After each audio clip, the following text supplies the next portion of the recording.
When life throws you a curveball, how are you going to handle adversity? Welcome to the Fearless Mindset Podcast, where you're about to go on a journey as I interview security, business, and entertainment leaders on what it takes to stay fearless. I'm your host, Mark Ledlow, and enjoy today's episode. Hey, folks, if you're just joining us, got Jerry on the podcast with me, and he's kind of sharing his experiences over the last X amount of years he's been in this business, we'll say, but he's got plenty of experience. And if you're just joining us for the second episode of this talk, please click on the YouTube and click on that thumb button and subscribe to the channel and subscribe to all the podcast platforms that we're on. We're on all of them. So love your support. And Jerry and I were talking about the long game in exec protection, expiration date type of issue. You know, if you're getting up in your 40s and you go, crap, no one's going to hire me. Well, if you look like you have a basketball in your gut or Santa Claus and you're kind of getting older and you're competing with military looking men and women, they're very athletic shape. Yeah, they're going to probably get picked. It's just people want to be around people they're attracted to. Unfortunately, that's just how it works and they feel protected. So if you're feeling like you're expiring and nobody wants you anymore, it might be time to look in the mirror. There you go. The reality is what you see, not what you think people see. It's like, hey, you got to change your game. So Jerry's here giving us a lot of advice on just the industry, what he would do in business and that type of thing. So if you're just tuning in, he's got lots of wisdom. So I just want to put that in there because we'll splice this podcast in two pieces so people know what we're talking about if they're tuning in. Sorry about that, Jerry. Just wanted to jump in there. But as you were saying, these getting out, flipping houses, extra income, and people, live in this, they want to live the lifestyle of their client and, they're contractors. And yeah, I made 6 figures last year, but oh shoot, I owe $25,000 in taxes. Trust me, the IAS will send you love letters, but let you know, you owe us money, pay up. And if you don't pay your taxes, folks, and if you guys don't believe in paying your taxes, another thought to keep in mind is when you hit that retirement age of 65, when you get Social Security, there will be zero in those funds. No, it's I was a C- high school hippie, C- high school graduate, former hippie ski bum. I started my business on credit cards. Wow. Almost had no idea what I was doing. And in fact, one day I did get a letter from the IRS that says, "Where's all the money you owe us?" Ooh. And I didn't know that I owed them money. And then that was a little bit of a wake-up call. I was using Uncle Sam's money to finance the growth of my business, and I didn't know it. Sure. Sure. So eventually my CPA helped me out. We got that straightened out. And that was a big lesson. One thing is I tell people in business too, you have to watch your bottom line. And look what happened with when COVID hit or and some years ago I was doing really well before 9/11. My first 3 quarters were awesome. I was looking for a fantastic fourth quarter. 9/11 hit. And although it was ultimately good for security, but travel stopped, so my hotel contracts, all of a sudden we had to pare down. My fourth quarter in 2001 was horrendous. And, so some event in the world suddenly changes everything. In April of 2019, events stopped. People stopped traveling. I had, I think, 3 or 4 Chinese billionaires, just said, they hung around for a while and finally they said, I can't do anything. They went back home. Boom. All my EP business stopped. And I think for a lot of folks in our industry, they were sitting at home for, months on end. And if that's your niche, you're an EP guy and all of a sudden you're not getting income. What do you do? So you have to think about what if, so what? What if this happens? So what can I do about it? What other skills do you have? Do you have money saved? And again, I think some people live large because their money's rolling in and they're not thinking about, something happening to them. So I feel fortunate that, and one thing that did help me was that uniform guard business gave me a solid base. Um, a solid base that I could do a lot of other things, and that kind of really helped me over the years. But like I said, I'm happy that chapter's closed. Big relief. Now, baby, the manpower business is not, the labor business is not easy. Did you have like a whole operations team managing all that for you, or you did it yourself? No, I had about 20 people. We had 24/7 Wow. dispatch. I had salespeople. I had big operations because, and it was interesting. I talked to some people in the industry, and they said, Jerry, you're very top heavy because we did events, and each event you have to staff each event, you have to pay each event, you have to bill each event. So it's very laborious as opposed to, say, an apartment building where you had 3 shifts 24/7, one invoice, a month, and one payroll a week. Maybe pay half a dozen guys on the event side. And some of the events I did the New York City Marathon. The one day, 500 people, for one Wow. day, so, and then the hiring of all those people, the registering of them. But I enjoyed it. A lot of people said, why do I do that if it's so laborious? And I thought, I love it. I thought it was exciting. We did a lot of celebrity events. We did a lot of big events. We worked on the U.S. Tennis Open. We worked on, like I said, we did the marathon for 17 years. We were the house security at a major venue in New York City for 22 years. So, we'd be in the house security, all the different events they have in there, the banquets, the live TV shows, things like that. It made it interesting. I think if I just had static guards, I think I would be bored. But that's it. You have to have the bread and butter accounts to keep the business rolling. And we have some direct clients out of state, and we call our bread and butter. They keep the lights on, and we're expanding that. We got that embedded person, agent in that with that direct client for their staff, so they become part of that culture, and that helps keep those bills paid for sure. Another thing I want to address is the future of what you've been part of was the Close Protection IPSB board. You've been a part of them for several years, and it's kind of morphed. It was ESI for a while, and then it morphed into what it is now. And it's, I've seen those training schools that, hey, we need to get the work together. The collaboration was very important, bringing people together, networking, and raise the standards of excellence. And I know the work probably is insane that goes behind all that. And so it's a volunteer army for everybody on the board. And so I think there's a misconception by the industry folks that a younger generation, oh, those guys are just making money off of us for attending our conference. And that's not the case. No, not at all. Well, and when I took over the ownership of BPI, Executive Protection Institute from Doc Kobetz in 2009, Right. and Doc had created an annual conference for the alumni on 9 Lives Associates, the NLA conference.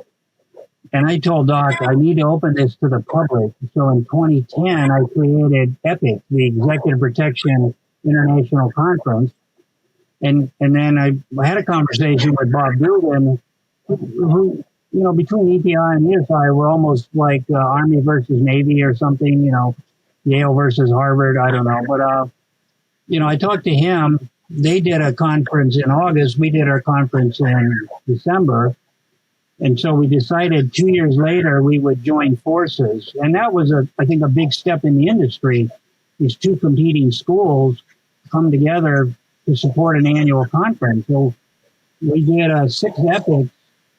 And then at the end of 2015, I was approached by some folks that said, Jerry, it's time to take this to another level. And And even both the schools, it was a big chore to put on an annual conference, even every other year. So that's when in 2016 we created the IPSB, and I'm one of the founding board members of that. We started out with 6 people, no money. No money. And wow. we even all the original board members put in, I think, about probably $10,000 or something, just some seed money. Our first conference was a big success. More people came than the previous Epic, and we've been doing that. And I think last year we had about 750, if I'm not mistaken. The year before about 800, but I think a little dip only because of inflation, and because so many people said, "Yeah, I have to work. I can't come." Also, it was the first time we moved out of Vegas. And then this coming year we'll be in Nashville. I actually stepped up to the founders board. So the day-to-day board has a lot of new blood. Chuck Tobin's the president. Chuck Randall's the past president, so he's still there. Several new folks. And it is a labor of love. I mean, it does take a lot of work. We don't get any money, the board members. Monies that come in, conferences are not cheap. No. Food and beverage bill, the rental of the facility, all the overhead of running that organization is massive. And again, I think, if anybody thinks they can get rich or they're making gobs of money, that's not the case at all. Thanks for clarifying that. I think there's a thought process by many of the younger generation that there's a money grab from a lot of folks out there, from what I'm hearing. So thanks for clarifying that. No, yeah, absolutely. No board member makes any money. And we would have meetings once a month at least. And then we try to get together. We travel usually on our own dime. The IPSB is expanding into new areas. I believe we'll probably be having a conference in Mexico City. We've had some other conferences, I think, in London, or partnerships with some folks. So, and I'm excited with that growth. I mean, seeing that number of people come, all the vendors, the sponsors. We became the largest gathering of executive protection professionals. Oh yeah, easily. What was the turnout with last year in Dallas? I wasn't sure what the numbers were, but it's pretty good sized turnout. I'm thinking, don't quote me. My thought is about 750, little less than the previous year, 800. But like I said, inflation and also first move out of Vegas. So some of the West Coast folks that would probably drive there or something might not have come. But, and then this year we'll be in Nashville. So I think it's good to move it around. That was something that we did with the NLA conferences. Okay. And then when we did the Epic, ESI liked Vegas, EPI liked to move around. So every other year we moved around. Every other year we were in Vegas. So right. I kind of liked that. And I think there's an argument to have a consistent, be in the same place every year. But there's also an argument of moving it around, opening the door to new people. We saw a lot of new people in the Dallas area come for the first time. True. Yeah, we met a lot of them. Yeah, I think you're right, though. Inflation did take a big part of that. A lot of people just couldn't get off work. People were working. They had to work, like you said, work. They had to pay their bills, and they just couldn't afford to not work because right now everybody's getting crushed.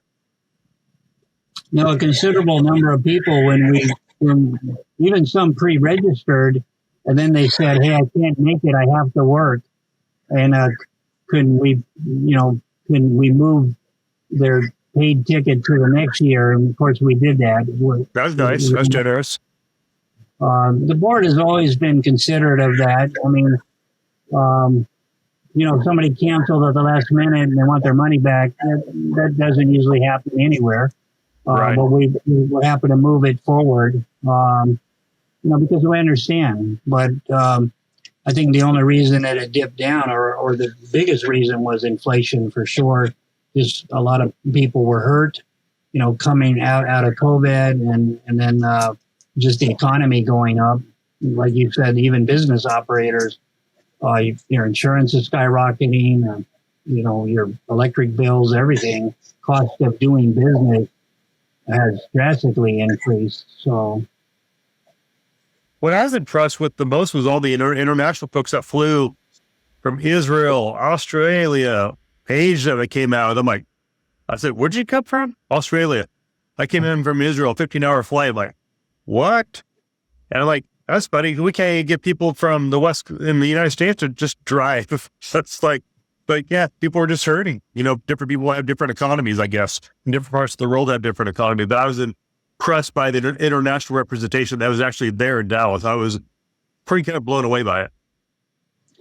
No, I think the mission of the IPSB is expanding. It's people beginning to realize the value of attending that conference, the importance of the organization. And I'm a member of ASIS. That's one of the largest, I would say, the world's largest security organization, of which, EP is a sliver, but Yeah. nonetheless, I've been very involved in that and been part of the past chair of the EP community, former council. And they play an important role, but I think the IPSB conference is the single largest conference of protectors, which is also important. What we were talking about earlier for folks in the industry. You want to network, you want to meet a lot of different folks, because sometimes one door closes and another door opens. And you're working for an organization and it goes under. Yeah. And, you were so focused on, say, that organization or working within that organization, you didn't network with anybody. Now you don't know anybody. So, and it's not always important who you know. It's more important who knows you. A good point. Great point.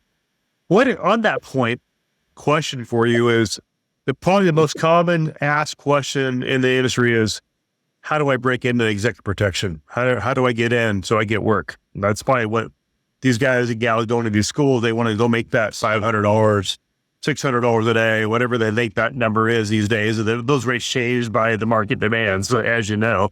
What's your advice to those folks? Well, I equate kind of the EP industry similar to somebody who wants to be an actor. If somebody wants to be an actor, what do they need to do? They need to get some schooling. They need to get some training. They need to attend, a reputable school. And, even colleges, there's junior colleges, there's community colleges. Get out there, and learn, meet people. There's different avenues. I've encouraged people, special event work can sometimes be a catalyst to get into executive protection. Corporate security also very often will open a door. You get involved in corporate security. And you think of the acting parallel, when you become an actor, you go to a school, you graduate from an acting school. What do you have to do? You have to audition. You have to get big parts to prove yourself. So sometimes it's similar to that in the EP. You have to do some bit parts. You have to get out there, work, do halls and walls, pay your dues, so to speak, network with people, not just connect with somebody on LinkedIn, but get to know people. So the networking mixers are important. The conferences are important. And, even... working for free sometimes is, may open a door. Being the owner of EPI, sometimes I'll ask a graduate, hey, I have a big detail coming up. I don't have a paid spot, but if you want to work it in some capacity, and I don't take advantage of people, I know that there are some people that do that, but and sometimes I want to see how they perform. Can they show up on time, properly dressed with the right attitude? And then can they hold their post? Can they do what they're asked to do? And that sometimes opens doors for folks. A lot of different avenues for that. I've written some articles on that. They're on our blog. Yeah, you're also, just of the audience village, aren't you on the chair of the as is EP committee or something like that? Is that what you said? I can't remember. I'm the past chair. I was the vice chair for 2 years. I was the chair for 2 years. And now I'm the chair emeritus for the current EP community with ASIS. And, not too long ago on LinkedIn, somebody said, I don't know whether my membership in ASIS is worth it. I think I may drop that. And what's interesting to me is my membership in ASIS, and I've been a member for probably just under 40 years, maybe 40 years. I started going to ASIS meetings in the late 70s. Wow. When at some point they looked up my membership, and I think it wasn't continuous from maybe until the early 80s or something. But my membership has paid me millions of dollars. I mean, millions of dollars. But I tell people just being a member doesn't pay. You have to get involved. And it's Engagement. The same thing with the IPSB. So, I got involved. For about 25 years, I was not involved with ASIS. I went to luncheons and things like that, but I kept my hands off. A friend of mine asked me, hey, do you want to be can you join a council? And I said, I don't know, am I qualified? He said, you're more than qualified. Sure. And what I realized is you're either on the field playing the game or you're in the stands and you're a fan. True. So, one is, and that's a choice. You can be a fan, you can cheer for your team, and when your team wins, you can say, we won, I won, my team won. But it's different when you're on the field. So my suggestion for folks too, and industry advice, get involved. Join a local chapter, get involved, be active, volunteer. That's what impresses people. And I share one story at EPI. One of our graduates, he graduated, and then he was asked, "Hey, we have this charity event coming up." He lived around Washington D.C., and he was asked, "Could you help out at this event? No money." And he said, "Sure." Then the person said, "Oh, do you have a black suit? You have to have a black suit." He goes, "No, but I'll go buy one." And the guy said, "No, I don't want you to go spend $500 on a suit." And he goes, "No, I need a suit anyway." He bought a suit. He worked this event. He impressed a lot of people. 2 weeks later, he gets a call, and the guy said, "Hey, I have a short-term assignment. Would you be willing to work?" And he said, "Absolutely." And he went to that short-term assignment 3.5 years later, making about $700 a day, even on his days off. That detail finally ended. That came about because he proved himself. He volunteered. He showed up on time, properly dressed. He impressed people. And so that opportunity came because he did something. So just being a member of an organization doesn't mean you have to do something. You have to get involved. You have to prove yourself. So I encourage people, get involved. House of Worship is also an opportunity, to do House of Worship security.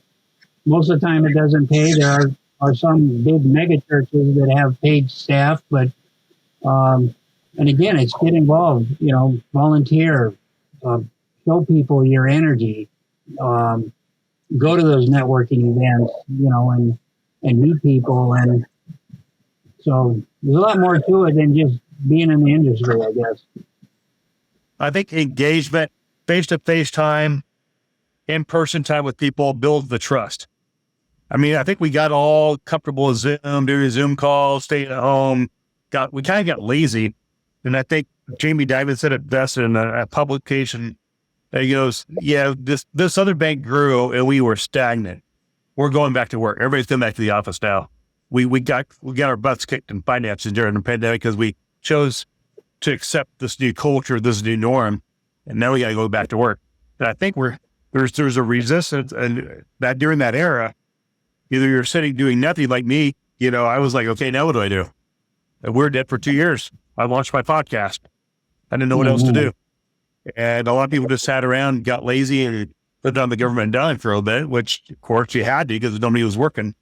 But I think a lot of people got really lazy, and now people are forced to get back out there and be productive. And I think they're really fighting that itch of wanting to be back home, and I'll make the big money working from home now. And so, yeah, there's a big shift that's happened in our culture, I think. No, absolutely. And I tell people, and many people ask me, as an employer, can I come to work for you? But I tell people I'm more apt to hire somebody I met face to face. I'm more apt to somebody I got to know personally, who they are as a person. When I have people come up, this is my resume. When I look at their resume and I said, you're full of shit. You didn't do any of this. I tell people, I'm a resume bullshit detector. I can sniff out the truth. I said, be honest. Yeah. If you were on a movie set and you escorted a celebrity from the set to the trailer, don't call it EP. You were set security. But I'm more apt to hire somebody I met, and then I got to know them as a person. So at the conferences, and I tell people, don't walk around and try to impress me. I'm not impressed by people trying to impress me. I'm impressed by people who are honest and genuine. Yeah. Who have a personality, who, even if they're green or they're inexperienced, I'm probably willing to give them a shot if I believe in them. And if to believe in them, I have to see them as a real person. So I tell people, just get to know people. Let people know who you are as a person. Don't try to impress me. Don't try to impress some of the guys in the industry. We've been around. We know a lot of people. Just show who you are. And if you're green, there's no shame in that. You're inexperienced, there's no shame in that. Going back to that actor analogy, you had a couple bit parts. Cool. You got a line. Outstanding. I always crack up and say, I was the third cowboy on the right. And my line was, let's ride. If you did that well and they liked it, then maybe the next line will be, let's ride fast. So, just keep proving yourself. Don't rest on your laurels. And you get one detail or something. Consider the possibility that that detail could end at some time. And it's not the end of the world. I meet some people that they call me up, my detail ended, and they're despondent. Like they're depressed. Like, oh my God, what am I going to do now? Well, you got to move on to your next detail. Mm-hmm. You're a professional. This is what you do. Not every detail is permanent. No, that's so true. What is your advice to the younger generation out there that is on social media a lot? They're posting everything, and maybe they just don't know what to post. They don't know what's acceptable in our industry. What is your advice to those folks so they can start having success and be respected in the industry and really control what they post? Yeah, there's nothing wrong with having your own page. I post shots of when I go on vacation with my family or something like that. But I think, and I'm old school. I've been in the industry a long time. I do know that there's old school, there's new school, and there's new age. So, and now sometimes folks that were around, I was just with we did an event with Aaron Judge, the Yankee captain, and he invited the security team to take a picture, and we took a picture. And some people might say, "Oh, that wouldn't be appropriate to post that it wasn't inappropriate either. But I would caution people to be careful about what you post.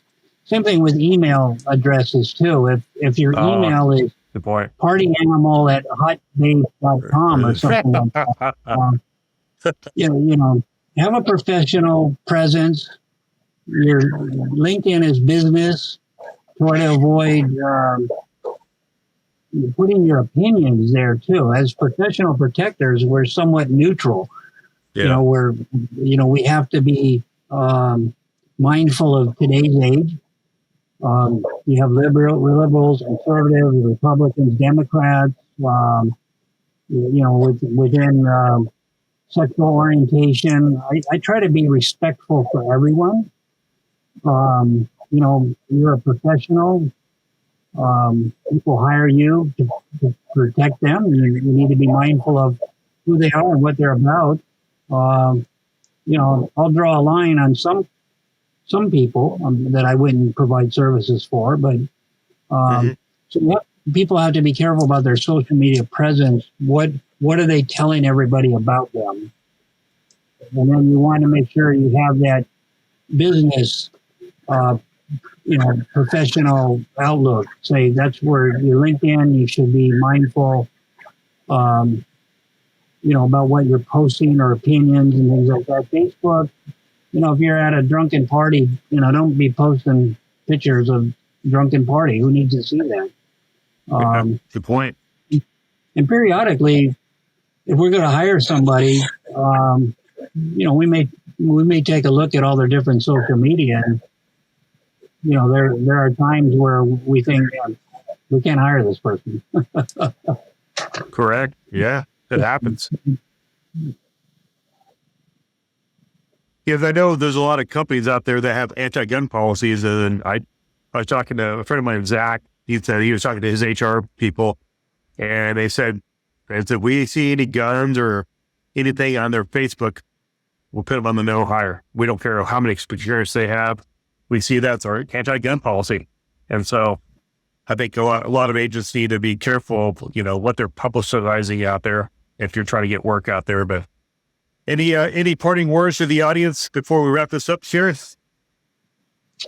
I think it's exciting time. There's a lot of opportunity. The industry is growing. What I tell people is if they want to be in the industry, it should be part of their passion. And one example I use, an aspiring actor asked Matt Damon, he said, should I be an actor? And Matt Damon said no. And the reason he said no, he said, if the answer to what you want to do is with somebody else, you don't have what it takes. He said, if you want to be an actor, you're going to be an actor. Come hell or high water. You're gonna do what you love to do. You're performing in a small theater in Hobunk, little town or something. It's what you want to do. It's your passion. So I encourage people if executive protection is what you want to do, then do it. There's either do or don't do. So set your course, but get training. And we're an advocate, and I've been an advocate. I own Executive Protection Institute, but even folks come through our program, there's other training out there. When people go to other training and I say, hey, when are you coming to EPI? Well, I just went to this school. When are you coming to EPI? I mean, check out different schools, meet different people, the different conferences and things like that. And then set your sights and decide, this is what I'm going to do. This is what I'm going to do. And then, get out there and do it. So that's what you want to do. Now, I just had somebody give notice on a detail and he said it wasn't what I thought. He honestly realized, the industry, there's a lot of difficulty in doing our job. It involves servitude. We're not servants, but it involves servitude. You're serving and attending notable people, their families, things like that. You're in attendance to them. So you have to realize what it is. Some people think it's more glamorous than it is. They think of the triple AAA rated, bodyguard's hitman or something, and you're sniping people and you're running around the world like Jack Ryan or something like that. That's not executive fiction. So, Right. Yeah, it's not really the Jack Bryan or John Wick and Jason Bourne. Just not at that Hollywood stuff at all. I Like you couldn't said, even, holes I in couldn't walls. watch the last John Wick. I couldn't watch it. That one fight scene just kept going on and on and on. I thought, okay, that's enough.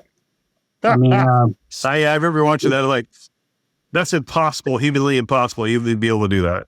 I remember that. no, I like some of the realism, but just Yeah. at a certain point, I thought, okay, I've had enough. But Didn't he get no, resurrected in another movie coming out? I don't know. I think he's doing I like, another movie they're releasing here soon. They brought him back to life. I don't know. I'll have to check. you can do that in movies, So Yeah. John Wick as a elementary school boy or something. I don't know. But crazy. Well, thanks for coming on the show, Jerry, and thanks for all your advice to the audience and those folks thinking about becoming a bodyguard, exec protection agent, or maybe you want to go into corporate arena. And I know there'll be companies hiring here soon with the court case coming up with Supreme Court on Trump. I'm sure there's going to be ruling one way or another, and so one way or another we'll be busy. No, yeah, I think no matter what happens, we're on a long path. Yeah. The world is going to keep moving forward, good, bad, or ugly. We need to train and keep training and do our best. Thank you, Mark, for letting me. I always feel everyone's entitled to my opinion. So I got my opinion. Jerry's got his opinion. You may not agree with us, but hey, this is America. Freedom of expression. So thanks for tuning in, folks. And thanks for following Jerry on his LinkedIn. He's on LinkedIn. He's on Facebook. And he's got a company. You can reach out to him. How do people find you, Jerry? www.personalprotection.com is the EPI address. And then my company is ipgcompany.com. There you go, folks.